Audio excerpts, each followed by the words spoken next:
everyone, this is Beshi Marge and for today iba yung topic natin. Parang reaction video to regarding dun sa topic ni Sir Rafi kanina or isa sa mga episode niya na published dun sa kanyang YouTube channel na syempre nakikita niya naman nakasubscribe ako kasi subscriber talaga niya ako. I'm not a basher, no? Pero for today, magre-react tayo, no? Kasi syempre, medyo alam nyo na, ang lola nyo ay financial advisor, no? For almost 6 years now. So, gusto ko lang mag-raise din ng awareness regarding dito sa topic na to. As you know, sa mga nakapanood, may part 1 po ito. And yung part 1 niyan is about yung complaint ni Sir Rafi regarding dun sa car insurance ng family nila na parang na-deny ata. Pero baka siguro ina-appeal pa yun for now.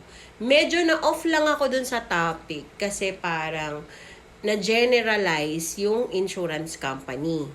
By the way guys, ito nga pala yung title ng first part which is medyo na-off ako sa title na to kasi ang title niya, Kabulastugan ng mga insurance company wawakasan na ni Idol Rafi. So kung hindi mo papanoorin yung ibang video at isa ka lang netizen na tumitingin lang sa mga title, syempre, maninegative ka agad na, hindi kaya ayoko kumuha ng mga insurance company kasi mga ganyan yan, ba diba? Pero syempre, pag pinanood mo yung buong video, malalaman mo doon na hindi naman dapat na lahat ng insurance company or ng mga insurance company actually, it's a car insurance company pa nga. It's a non-life insurance. So, as you know guys, this is a sensitive topic. May not be only for me, pero syempre sa mga ibang seryosong financial advisor na matagal na sa industry. Kasi, syempre, diba, parang ano ba yun, kabulastugan agad. Alam nyo ba guys, na sa dinami-dami ng Filipino dito sa Pilipinas, konting-konti pa lang po ang may insurance. Ayun na nga guys, no? So, hindi biro-birong ang effort na mag-inform ka.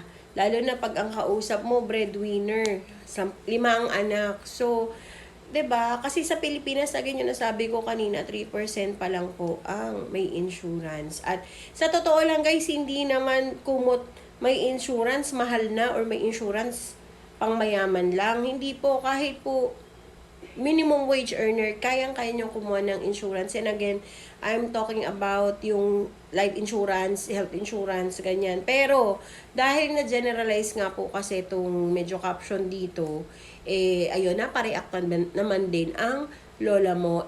Pero ang talagang reaction ko is about dun sa video kanina. Guys, so continue ko lang. So, dito naman sa part na to, nirantro nila yung part na nandun yung listahan ng mga insurance company na mayroong mga reklamo daw, no? So guys, ako naman, sabi ko nga, dahil subscriber ako ni Sir Rafi, alam ko magaganda yung content niya, marami siyang natulungan at alam ko fair siya. So since nanghihingi naman si Sir Rafi ng listahan ng mga nareklamo, number of reklamos, and kung ano nangyari doon sa reklamo na yon na mga insurance company, no? So ako sinasuggest ko rin na humingi rin siya ng listahan ng mga insurance company, ilan yung claims, ilan yung approved claims, how much, para din po ma-aware yung mga tao na marami rin namang beneficiary, marami pong nababayaran, maraming mga family ang natutulungan ng mga insurance proceeds. This same goes with yung mga group life insurance, yung mga insurance ng mga empleyado na namatay habang sila ay naka-employed, no? And same as mga individual life insurance. Kasi again, no, as a financial advisor na seryoso po dito sa advocacy namin, siguro umpisa where commission talaga, 'di ba? Pero pag na-experience mo na mag-abot ng cheque sa client mo, doon mo na mafe-feel yung mission mo na ay ang sarap pala ng feeling, no? Yung client ko nagbayad lang ng 38,000 tapos 1 million na yung nabigay namin dahil nagka-cancer siya, dahil nagka-breast cancer siya. So kami po, ako sa team, marami po kaming kami po sa team, marami po kaming approved claims, no, sa dati kong company and dito sa new company ko. So, wag po sana nating lahatin. Para rin hindi rin ganun ma-discourage yung mga Pilipino lalo na yung mga kaya-kaya pa naman, at lalo na yung mga breadwinner na kumuha pa rin ng insurance or maniwala pa rin sa insurance. Kasi ang mga Pilipino po abroad, no? Or hindi, I'm not just talking about Filipino abroad. Ang mga tao abroad, Japan, US, 'di ba? Talagang mandatory na may insurance, pero sa atin hindi.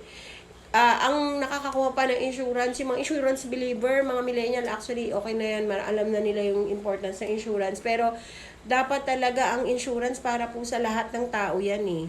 So, ayun, yun lang po yung point ko, no, na kung pinakita na po yung partial ng mga reklamo, na mga nireklamo na insurance company. Pero again, just to be fair, out of yung mga binanggit kanina, parang 26 yung pinakamarami, then 16 yung standard, then 15 yung mga sumunod, 13, 10, ganyan.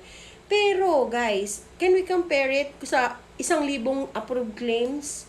'Di ba? 1,000 approved claims na million-million din ang halaga versus sa 10 na na-decline or nagreklamo ang client kasi na-decline sila. Ayun. So, marami pa rin po kasing mga senaryo kung bakit na-decline siguro ang isang claim. Like, marami po yan. So, comment down below na lang kung ano yung mga gusto nyong senaryo. Pero, I can give a lot of scenario na may mga client din po talaga na disapprove or na decline because of non-disclosure. Ito sinasabi ko about sa life and health insurance to. Pero natanggap ni client kasi refundable na-refund naman yung mga binayad nila. Hindi lang na-approve yung claim kasi prior to kumuha sila may mga sakit na or mga nilihim na pre-existing condition. But anyway, yun talaga guys. Ayun, hindi ko na to para pahabain pa, no. Ang masasabi ko lang ito, this is just a reaction video.